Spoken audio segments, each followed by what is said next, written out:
Now, here's the thing. I don't never will understand when things like this happen. I don't understand it. I don't understand it. Here's the things I don't understand when it comes to people who go into schools and shoot little children. Children, bro, if your life is that fucked up, if your life is that hard, shoot yourself, man. Kill yourself. Kill yourself. I don't understand why you gotta go shoot innocent kids, bro. Kill yourself. Why are you going to shoot babies that haven't even started their life yet? What have these children done to you?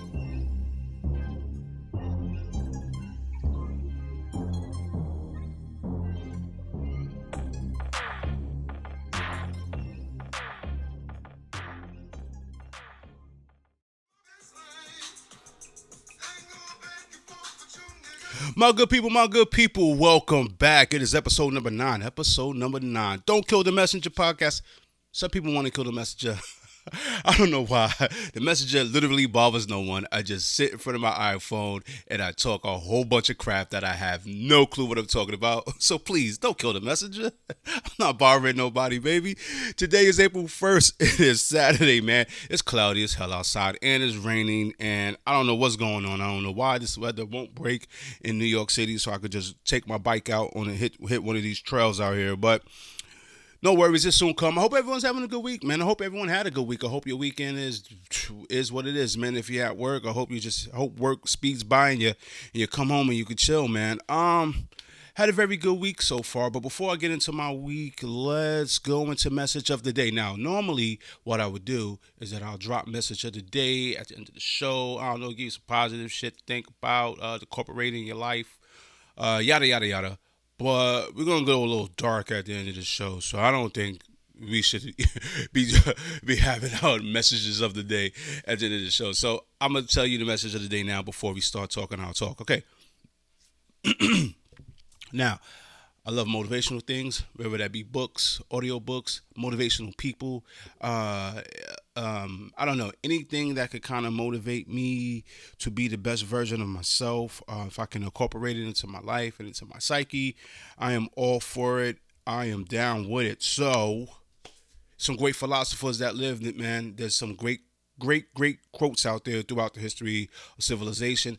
Martin Luther King, Jesus, by the way, you don't have to be like a super Christian, but Jesus Christ, he might be the greatest rapper of all time. Jesus Christ got some quotes for that ass. I'm telling you. But the quote I'm going to use today for the message of the day comes from an old philosopher from way back in the day named Marcus Aurelius. And one of the quotes I'm going to use, because he has 1,000 of them, but this one kind of hit me, and I was like, I'm going to share it with my people. Okay, so the happiness of your life depends upon the quality of your thoughts. I'm going to say that again.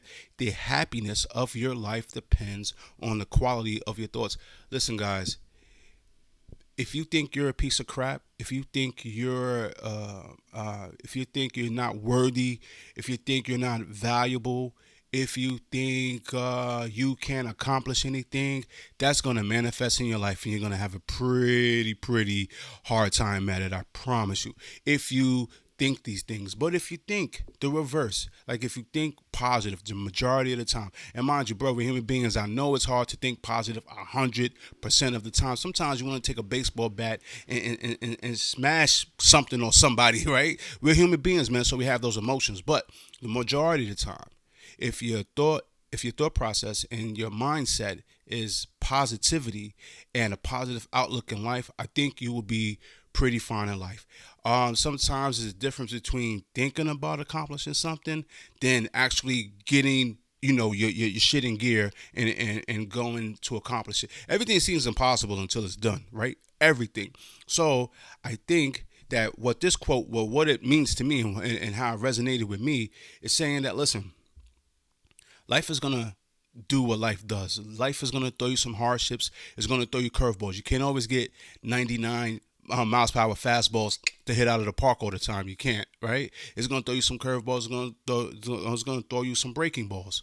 But that's okay. You know what I mean? As long as you step in that batter box and you know you're gonna get a hit. You know what I mean? And it could be whatever it is, a small one or a big one. As long as you know you're in there and your thought process of that you won't quit or you won't back down. You know what I mean? I'm telling you right now, life becomes a way lot better. Now, when I was coming up and I was in my 20s and I was in my 30s, my mindset was all over the place because I was still trying to find myself. I didn't know who I was at the time. I ain't gonna lie. I lost my shit on something this week, but I had to rein it back in and be like, yo, man, what's the quality of my thoughts? Do you know who you are as a person? Do you know what your character is? And I do, and I ain't tripping off that, you know what I mean? So I had to change my, the quality of my thoughts of where I was going with it, you know what I mean? So I say all that to say, ladies and gentlemen, that change your thought process. If you don't think you're a person of value, change that. You are valuable. God don't make people of no value. You wouldn't be here if that was the case. You know what I mean? If you think you can't accomplish something, change that. Set a small goal. Go out there, be a savage, and go get that. You know what I mean? If you don't think you can lose weight, change that. If you be like, oh, I hate working out, change that. But like, I like to work out. Or say, I need to work out, and it changed your whole process. And now, next thing you know, you're doing what you got to do and you're hitting goals. All right. Happiness of your life depends upon the quality of your thoughts. It's a bomb ass quote. Let's get into the show. My people, what's up? Okay. So, as you know, may not know, I am a bus driver for New York City. I probably said it 1,000 times on this show, and I'm going to say it 1,000 more times, right? Because we're hoping to get some new subscribers, new peoples in. So, you know what I mean? We got to let them know what your boy Marc is all about. Okay, cool. OG got on my bus today, and when I say OG, I don't mean he was an old gangster. I just mean OG, Unc, Sir, gentleman. I say that with affection from the heart. So he gets on the bus, and he's a retiree from the New York City transit system. So mind you, he walks on the bus. He has a little limp, slight little limp, not walking with a cane. I'm thinking he's in his 60s, and as all the time when retirees come on the bus, they like to talk to the young blood, so to speak, and hey baby, back in my day we ain't had power wheel steering, I don't know, just like to drop old stories on you, right? So talk to this guy, and I was like, yo, when did you retire, man? And he said 1991, and we're still in the midst of the conversation, but then it hit me in my, while I was still driving, talking to this gentleman, it was like, bro, did you hear what he just said? He just said he retired in 1991. Bro, I'm old. I was still in high school in 1991. So as the conversation was going on, I had to stop him. I said, bro, how old are you, man? And he said to me, because he knew he was going to trip me out when he said it, with a smirk on his face, swear to God. The man said, I am 6 years from being 100. Yo, I wanted to kick everybody off the bus but him, sit him down, and just like pick his brain about, yo, the things you have lived through, my guy. So, of course, old people who are like really, really up there in age, and that's like really proud that they're even around to gloat that they're their age. What's the first thing they do? They go into their wallet to show you that they're not just talking bullshit. Like they are their age that they say they are. And he shows me his identification, and that man was born in 1929. My people, I got to be honest with you. He's probably, not even probably, he is without a shadow of a doubt the oldest black man I've ever met in my life. Yo, bro, I've never met an old black dude that old. What, top 75? But a 94-year-old black American man who's lived through some real troubled times in this country. Yo, it blew my mind. So we started talking about that. And he said something to me before he got off the bus that just like blew my mind, man. And I wanted to share with you guys. But before I do that, I want to put in context because I don't think you guys understand. The man was born in 1929, right? Do you understand? And I'm born in 75. So let's just go from 1929 to 1975, right? And let's see in between that this stuff that this beautiful person of a senior citizen, 94 years old, gonna be in August. That's what he told me. Seen it. What he's been alive for. It's some trippy shit. I promise you it's trippy. Okay, so he was born in 1929. That's when the Wall Street had its infamous crash, right? So he was alive for that. The man was 1 year old. He didn't know. That man was 2 years old when the Empire State Building got completed. 2 years old when the Empire State Building got completed. You understand what I'm saying to you? Okay, FDR was elected in 33. That means that man was 4 years old. Okay, Hitler took over in 1934. So that man was roughly 5 years old. Jesse Owens beat the shit out of the Nazis in 36. That means that man was 7 years old. Let me see. The man was 10 years old when World War II started. That's how long long this man's been living. Bro, he was alive when McDonald's founded He was alive when the first McDonald's formed in 1940. That man was like 11 years old, bro. He was alive for Pearl Harbor. He was like 12 years old. I mean, this is just phenomenal shit. D-Day, he was about like 15. He was alive in 45 when the World War II ended. Mind you, it started and it ended, and he was alive, right? So he's probably like 16 when that happened. That's 75, da da da. Because I want to get to a very important part, which brings me, okay, Korean War started. That's 1950, right? It's 1950. My mom wasn't even born yet, right? Let me see. He was alive with the hydrogen bombs. Now here's what stuck out to me why I'm bringing up this OG. Okay, 1954, Brown versus the Board of Education. In case you don't know what that's about, that is a landmark case involving Linda Brown, Topeka, Kansas, who had to cross a railroad track to reach an all-black elementary school, even though the white school was closer. The U.S. Supreme Court ruled that segregation school system was unconstitutional on the basis of the Equal Protection Clause of the 14th Amendment of the Constitution. The clause would be used again by the courts to reverse state-level racism, segregation practices, and ordinances. 1954. Okay. He was alive in 1955, the year my mom was born. Uh, Rosa Parks, okay? And we all know Rosa Parks. She refused to sit in the back of the bus. That whole started the civil rights movements. Okay, so why am I bringing all this up? This is why I'm bringing all this up. Because when I was talking to the OG, you know what he said to me? Like, you know what that man said to me? He said, brother, I know there's problems in this country currently, and we can get better. But he said this is probably the best country in the world right now, despite even still all the injustices that is going all around us sometimes. He said, I lived through real racism. That's what he told me. He's like, do you know what it's like to be told drink you cannot drink at a particular water fountain and you got to go somewhere else and it's deemed for you, and the water fountain is disgusting. A dog wouldn't even drink out of the water fountain. That's what the man said to me. The man told me, brother, there's nothing you can't do in this country right now. He said, so do it. He said because he had a real struggle. He had to go through all this stuff. You know what I mean? And that just resonated with me, and that just hit home that, yeah, man, we got some problems, as we're going to discuss later in the show. Everything is not perfect. But that 93, almost soon to be 94-year-old man, and I swear, I hope he lives to be 100 and still has a slight limp and walk on my bus and tell me some more jewels and drop some more knowledge on me.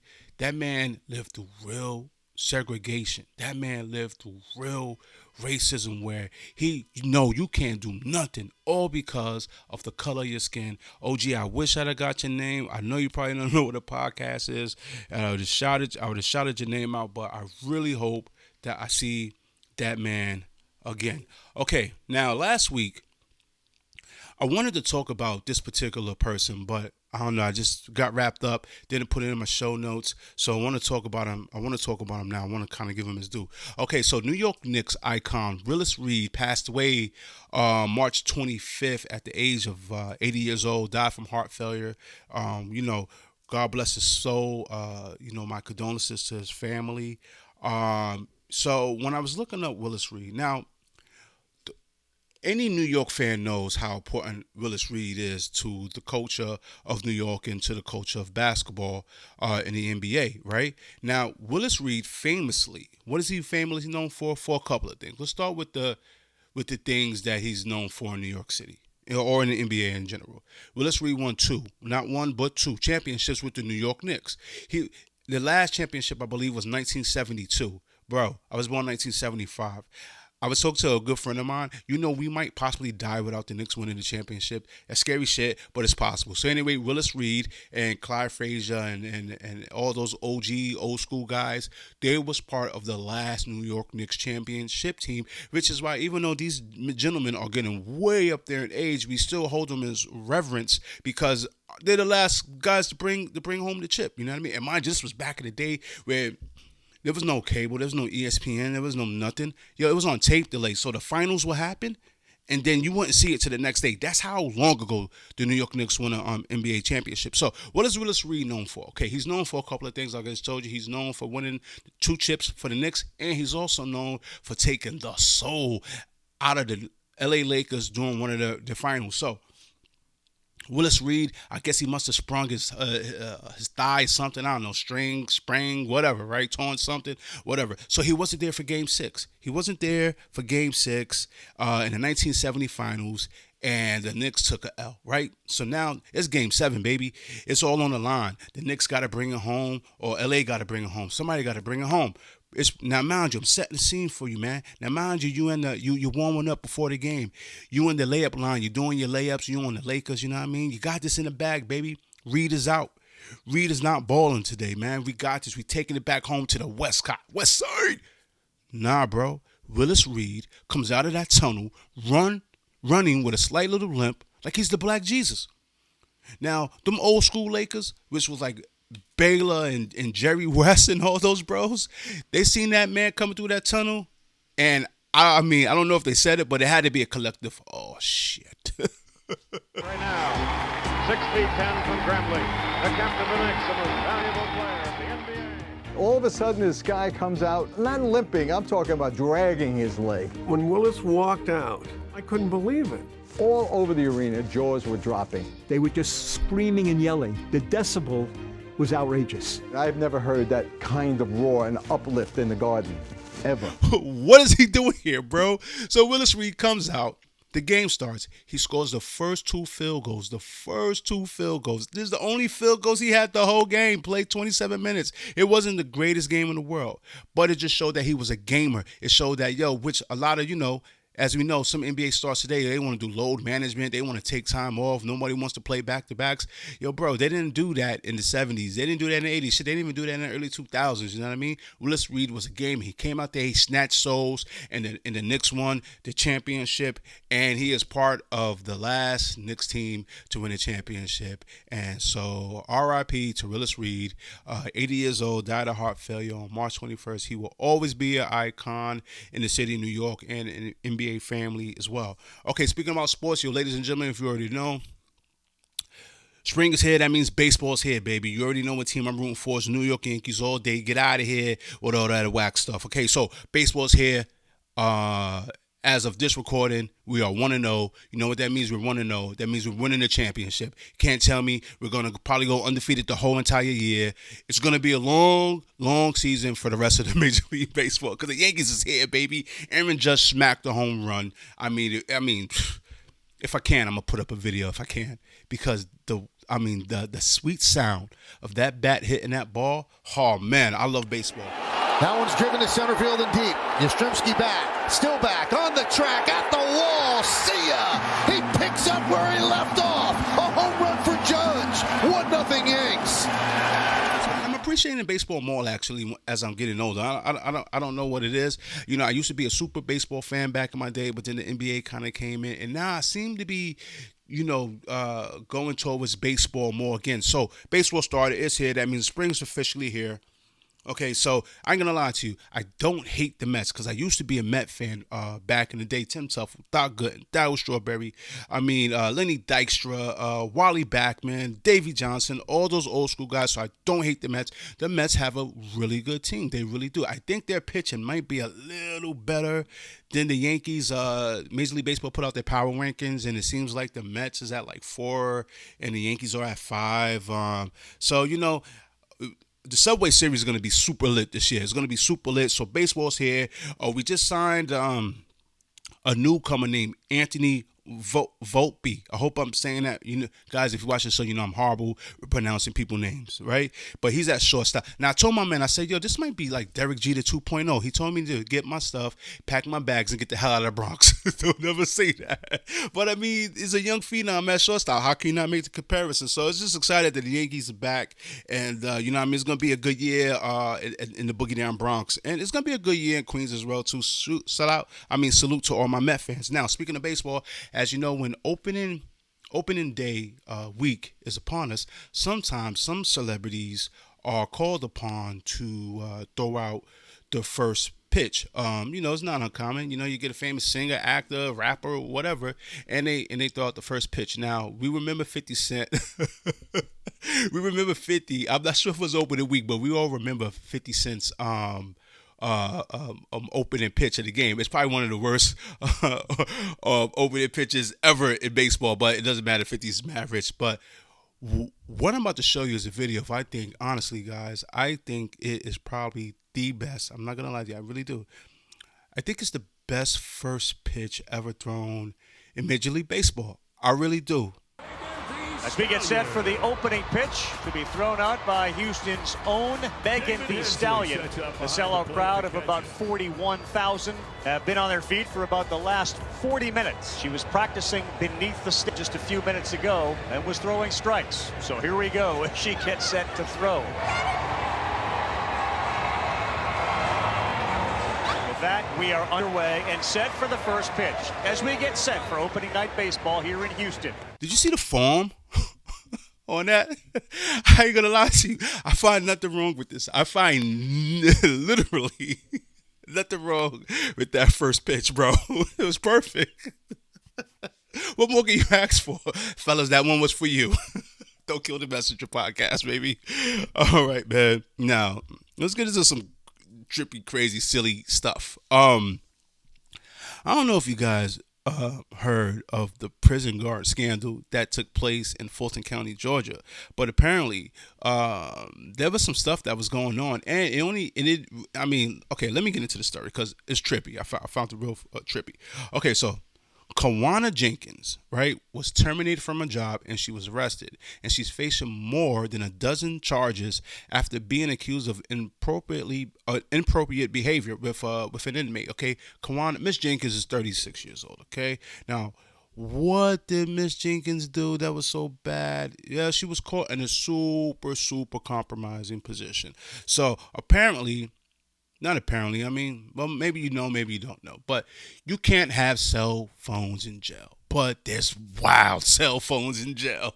It's like you can have drugs in jail. Yo, it's wild drugs in jail. You know what I mean? So anyway, they were doing a sweep of one of the prisoner's cells, and they found a gazillion burner phones in this man's in his possession. So what do these nosy prison officials do? They go through the phones, and guess who they saw? They saw one of their guards, Miss Jenkins, on the video, and Miss Jenkins was getting real spicy. That's all I can say. A sexually explicit cell phone video now has a Fulton County detention officer off the job and facing some very serious charges. The video shows 36-year-old Kawana Jenkins engaged in a lewd act, and the Fulton County Sheriff's Office says it was with an inmate. Channel 2's Audrey Washington's live at the Fulton County Jail. Audrey, you spoke with the now former officer's mother. Right, and she was clearly very upset when she spoke with me. Now, according to the Fulton County Sheriff's Office, that cell phone with that explicit video on it was actually found during a shakedown right here inside the Fulton County Jail. From a detention officer uniform to a Fulton County jail jumpsuit, 36-year-old Kawana Jenkins now faces a slew of serious charges. This week, Fulton County Sheriff deputies arrested Jenkins after an explicit cell phone video involving an inmate surfaced. We blurred and stopped the video before the more graphic part, but in the cell phone video, you can see Jenkins sitting in her uniform. Then a man's finger appears near her mouth. She next performs a sexual act on the man's finger before the video abruptly ends. Now listen, bro.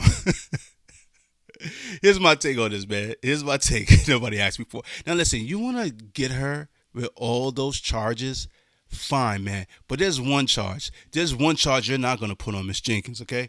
And I'm going to tell you what that one charge is. You're not going to charge Miss Jenkins with cruelty of an inmate. Yo, bro, did you see that video? Does it look like Miss Jenkins was being cruel to that inmate, man? Did you see what was going down, bro? Once the finger came up into the mouth, it was over. It was over. It was going down. That's a telltale signal, bro. That cell phone cut off for a reason. Once you start playing tongue hockey with the index finger, bro, that's like the bat signal. You already know. You already know. And Miss Jenkins apparently was with the shits, man. That shit wasn't cruel. Not to him, not to her. She was having a good old time, man. Well, please, whatever you do, listen, you want to charge me with all the other stuff. Yo, all right, cool, man. But don't charge that woman with cruelty to an inmate. Yo, homie went back to his cell. He was very, very, very happy, man. Oh, my God. Things we do. Yo, man, let me tell you something, man. Do you know how crazy it is just that everything you do? Because I promise you, she's not the first guard, female or male to have some sort of relations with an inmate. But just the fact that you can even do that on the low without, I mean, they put the poor, I mean, shouldn't they kept that in house? They put that video of her looking super with it. And they put that for the whole entire world to see, man. Oh, man, the internet, man, the gift and the curse, bro. All right, bro. All right, my people, the Tate brothers are free. Yes, guys, rejoice. The top G is free.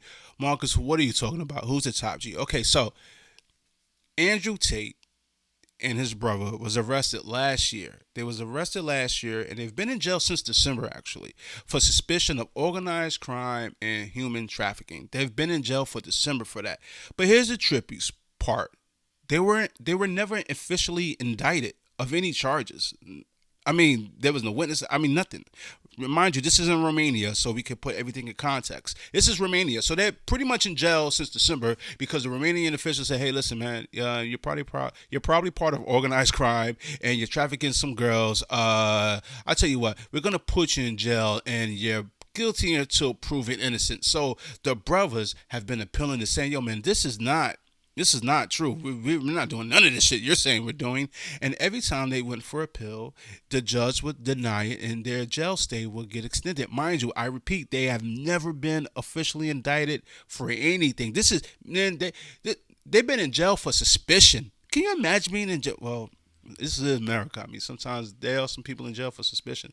But I mean, can you imagine? Can you imagine that? So anyway, the brothers got free as of yesterday.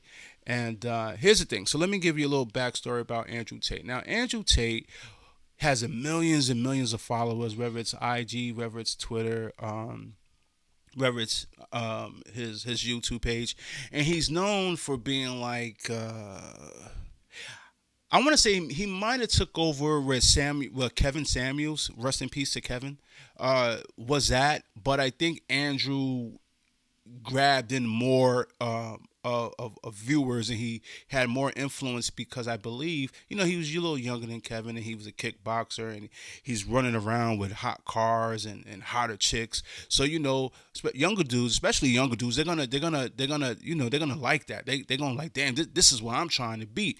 Now, as we all know, the world is a wacky place right now, and saying that you're a manly man seems to be not the best thing to be right now. So Mr. Tate is a manly man, and he goes out there and he says things, and he said, you got to stand on your own too. You got to be a man. You gotta protect your women. He just said, and some of the stuff he has said in the past seems to be a little misogynistic. You know what I mean? Depending on how you take it. So whatever. So anyway, once you're in the internet world and you put your stuff out there, you put your views and your thoughts out there, some people like it, some people don't. But they didn't like it to the point where he was in his house one night eating pizza. And if I can, I'll put that literally the last video stream he had before they locked his ass up. He was eating pizza, talking crap to some other internet star, and the Romanian police expedited. They came and they scooped his ass up, and that man has been in jail since December, and last night he just got free.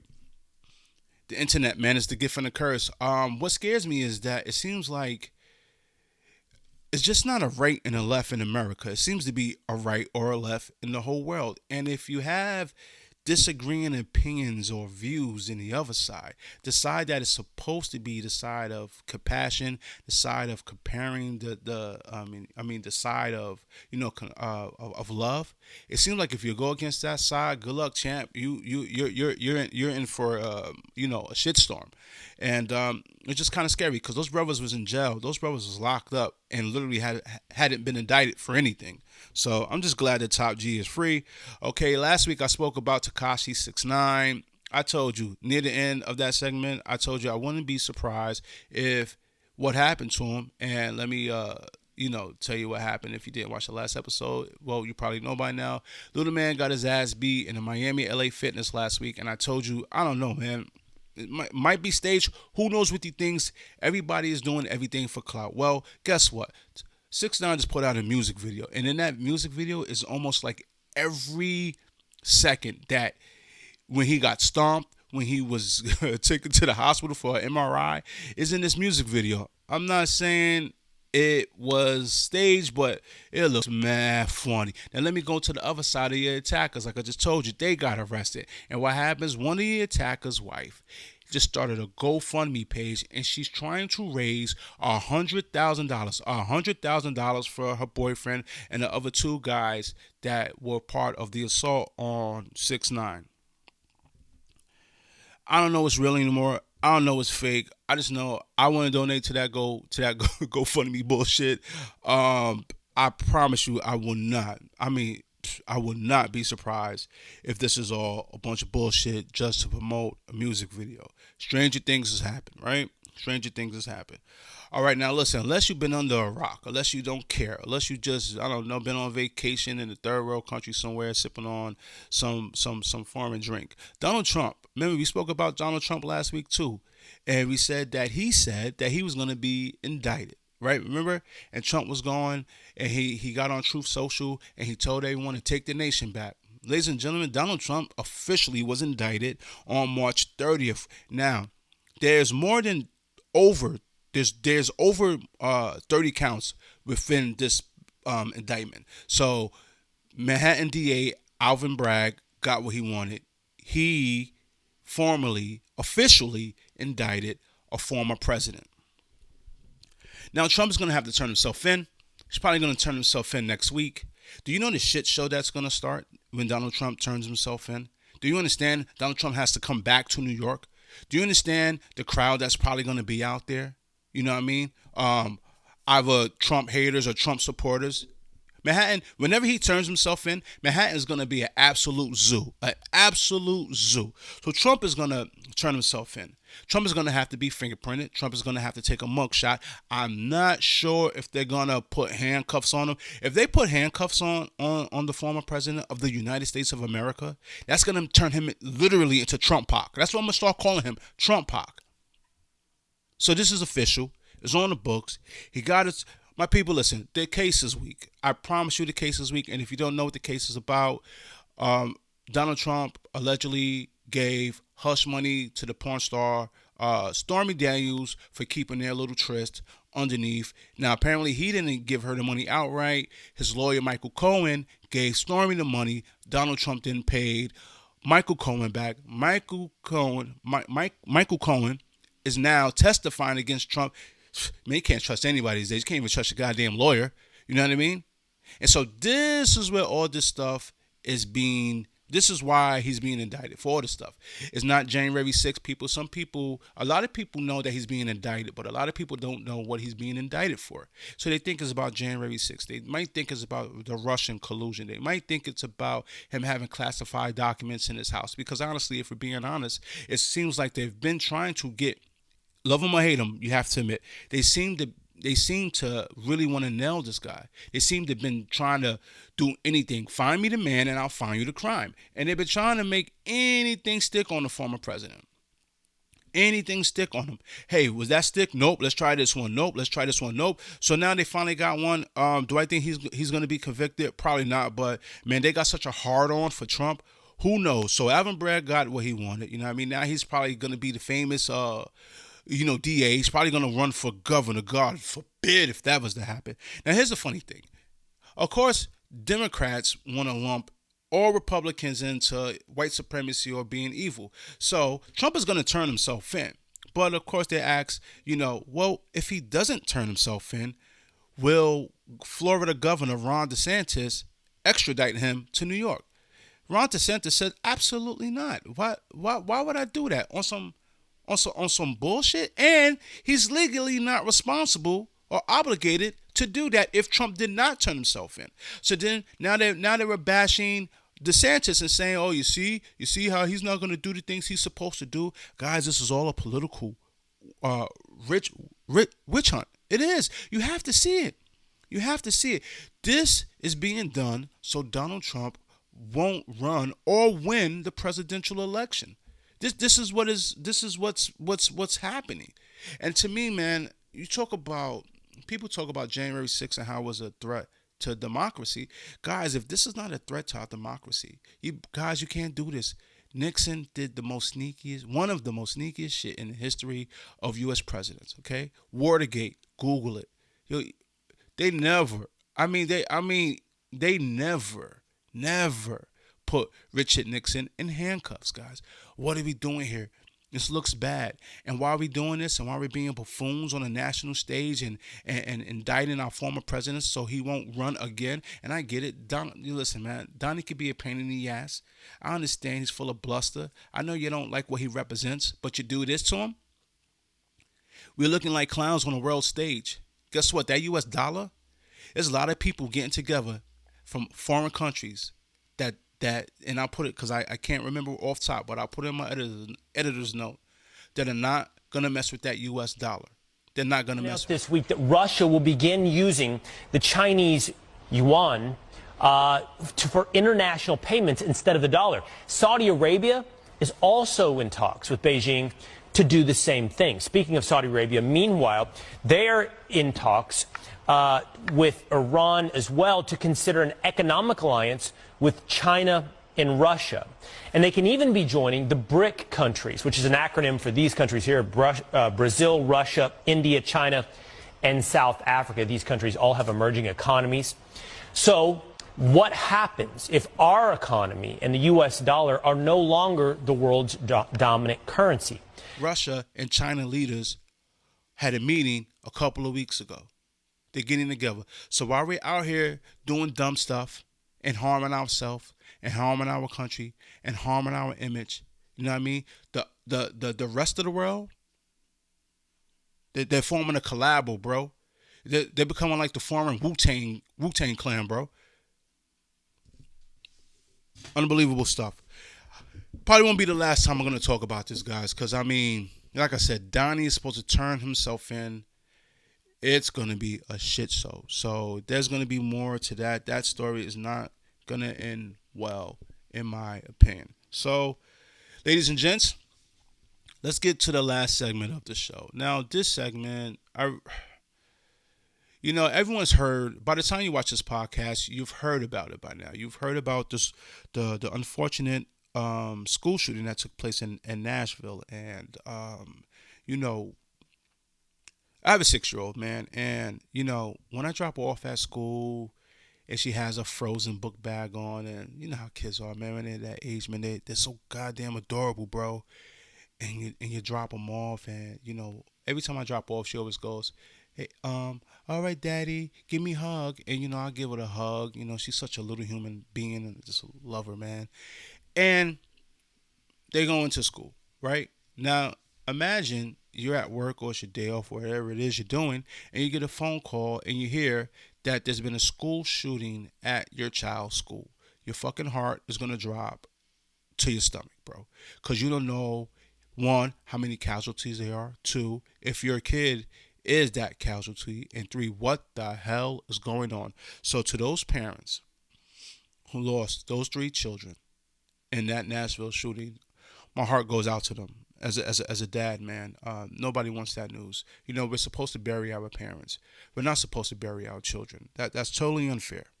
Okay. And also 3 administrators in that school, I believe one of them was the principal as well. They passed away. So 6 people died in the Nashville school shooting. Okay, so what makes this so unique, because unique as far as school shootings, because listen, unfortunately, school shootings are not unique to American culture. It is what it is, right, at this point, right? The person who did the school shooting was a woman, and we're not going to say her name. Fuck her. I'm not saying her name. And she was a woman, but she identified as a man. And guys, yo, listen, man. At the end of the show, I always tell you, love yourself, love others, all that shit. Yo, bro, I'm not loving that. No, ain't no love for her. Ain't no love for anyone who goes inside of schools and shoot little kids. No love, bro. So we're not giving. And I'm calling her her straight up. I'm not being PC on that one. No, you a chick. You got ovaries. You a chick. I don't care if you identify as a man or a cat or a lion. Mama, you was a chick. So this chick goes into school. A school she used to go to, by the way. She went to the school back in the day, and she left the whole manifesto. And apparently, she was gonna go somewhere else to also or have another target in mind, but that target didn't pan out. So she went to her old school, Covenant School, and she went in there, and she had a whole map of the place. And this chick goes in there and she decides to start shooting innocent children. Now, here's the thing. I never will understand when things like this happen. I don't understand it. Here's the things I don't understand when it comes to people who go into schools and shoot little children. Bro, if your life is that fucked up, if your life is that hard, shoot yourself, man. Kill yourself. I don't understand why you got to go shoot innocent kids, bro. Kill yourself. Why are you going to shoot babies that haven't even started their life yet? What have these children done to you? These children are innocent. Bro, they're just trying to figure out the difference between red, blue, and what 4 plus 4 is. Why are you going and you're shooting up kids in school? You know what I mean?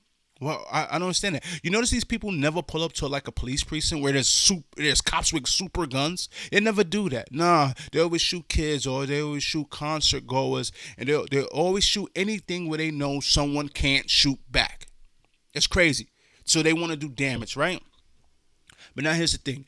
Whenever something like this happens, we always talk about we need more gun control.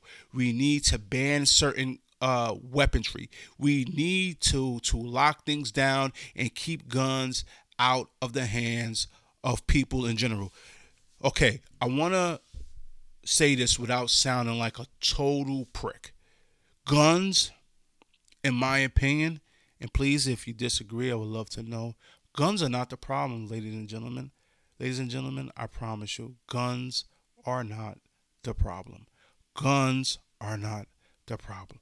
Okay, the gun everyone wants to ban, the gun that everyone looks at with a frown on their face is the AR-15, right? The AR-15. It literally starts with an A and it starts with an R, and they call it an assault rifle, and it just does too much damage. And it seems to be the weapon of choice whenever a school shooting happens. Ladies and gentlemen, I just want here at Don't Kill the Messenger podcast, we like to inform people because sometimes we think with our emotions when we don't know the facts. Okay, let's take the AR-15 for example. The AR-15 technically is not an assault rifle. It's a semi-automatic rifle. It's not an assault rifle. Ladies and gentlemen, assault rifles have been banned in the United States of America for regular everyday person to have since at least 1937. And I'll fact check it on editor's notes. So understand that the AR-15 is not an assault rifle. It is a semi-automatic rifle. Okay, you got me so far? Because I want to break this down. I really want to break this down. The culture of school shootings and the culture of guns. Okay, handguns are harder to get than the AR-15s.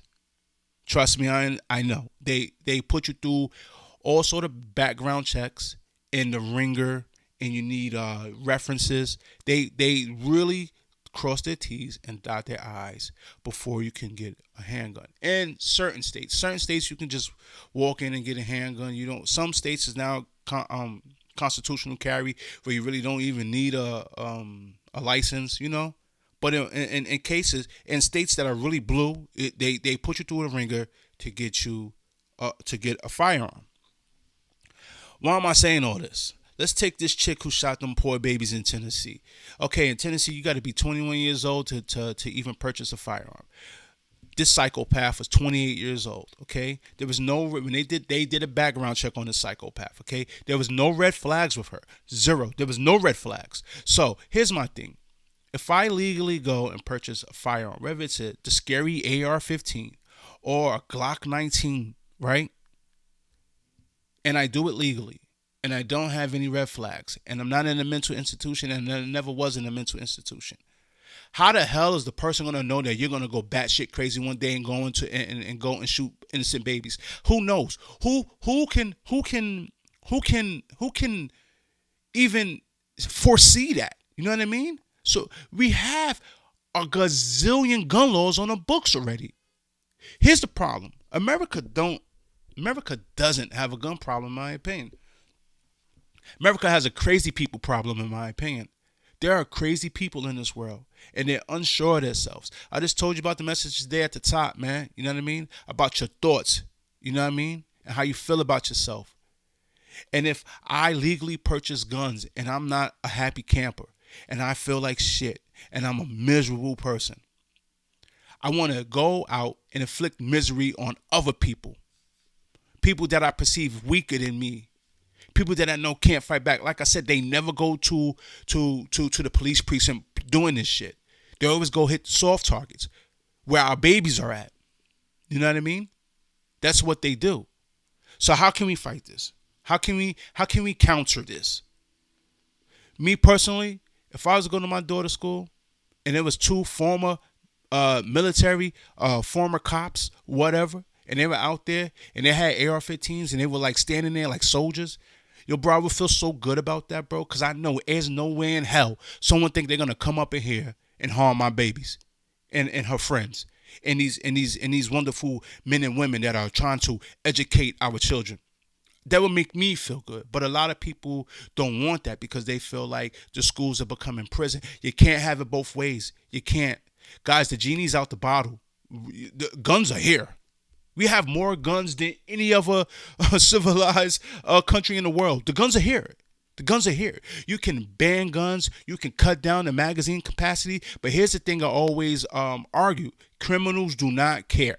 Criminals don't care about your gun laws. So if you live in New York City where you can't, have a concealed carry weapon, and then I think you can only have like 10 rounds in a magazine if you are allowed to carry.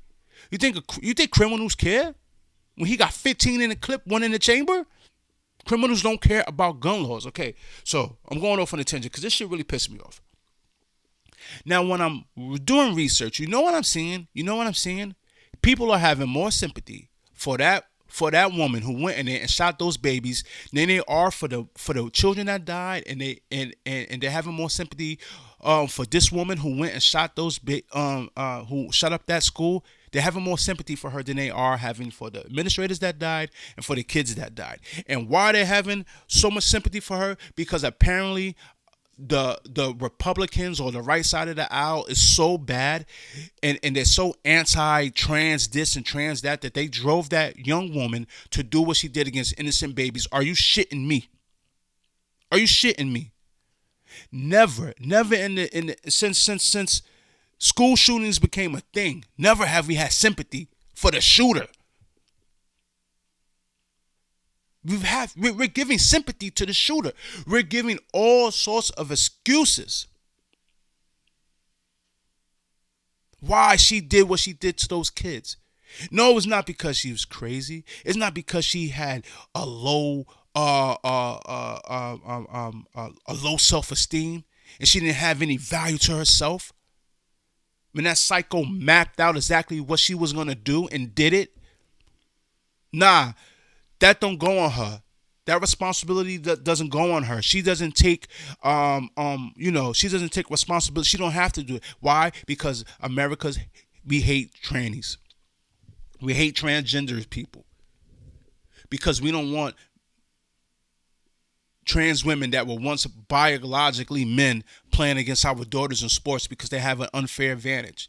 Yo, bro, like I said on this show, bro, love yourself and love others. But sometimes you got to call a spade, and you got to just, shit just is what it is, yo. They're having more sympathy for that girl than they are for those people that died. That shit I don't like. I don't like they're blaming the Daily Wire and Ben Shapiro and Matt Walsh because he came out with what is a woman? What is the truth? What the hell is a woman in 2023? Who knows? So they're blaming people who have who have nothing to do with the shooting, they're blaming them. Unbelievable. America has a health problem, ladies and gentlemen. We do. You see the amount of drugs that is going on. You see the amount of fentanyl that's coming through that border. You see it. No one wants to talk about it. You know what I mean? But America does not have a gun problem. America has a crazy people problem. And until we can love ourselves and love others, this will never, ever, ever, ever, ever stop. So being that's not going to stop, can we at least arm ourselves? Can we at least arm and defend our families? Can we at least arm those innocent babies? They should not have to go through this. When I seen the video of those kids having to walk out of school or anytime, you know what I mean? And they're holding hands because there's an active shooter. Yo, that shit breaks my heart, man. That breaks my heart, man. You don't give excuses to the person who did the shooting, bro. Never have I seen this, man. Disgusting. And by the way, we all know what happened in the last school shooting and the response time from the cops at that particular shooting, and it's fucking horrible, and all those kids died. I know cops take a lot of shit in America, but guys, we have to give props and big up to those police officers who responded. I mean, as fast as they could. I believe those dudes was there in 10 minutes. I'm going to find them and I'm going to put their pictures up, because as much shit as they take, and sometimes it's rightfully so, we got to big them up when they do good shit. Unfortunately, 6 people died in this latest school shooting. 6 people. If those cops didn't get there when they did, you know what I mean? It would have been more. It would have been more. So salute to them. Also, the school has some sort of practices that they implemented for situations like that. So that school was ready. That Christian school. No one talks about that too. No one talks about that Christianity is under attack, because maybe Christianity doesn't agree with some of the wacky shit. You know what I mean? I ain't that Christian enough not to curse. I'm sorry. I ain't there yet, bro. You know? Maybe it just don't agree with some of the wacky shit that the world is telling us that we have to subscribe and believe in. You know what I mean? You can't keep telling me that orange is blue if it's orange, bro. I'm not for it. So it's just trippy times in America.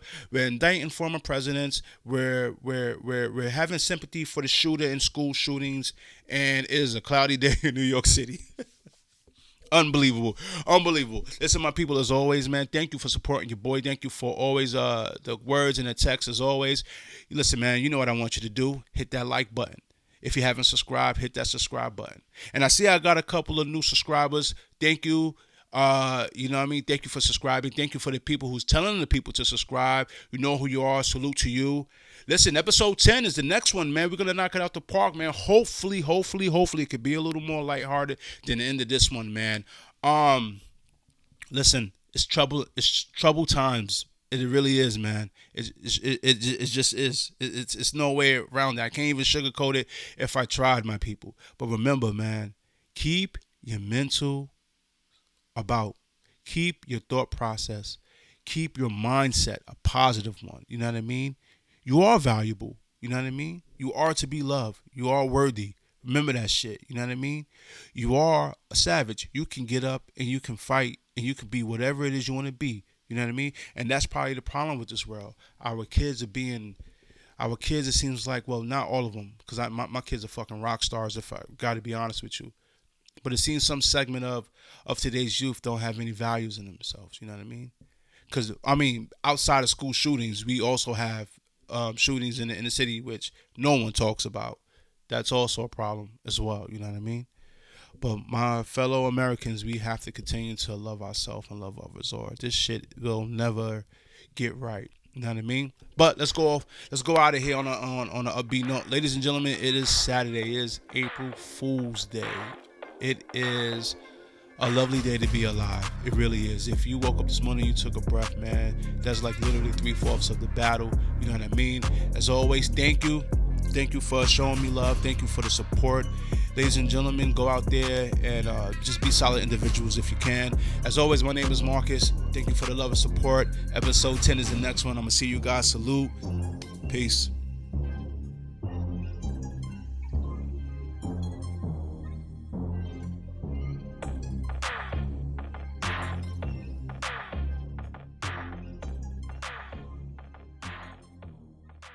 Hey, good people, what's up? It's your boy Mark. Listen, thank you very much for supporting the podcast. I put out an episode a week, so make sure you go into the playlist and check out all the back episodes from the catalog. And as always, thank you for the love and your support.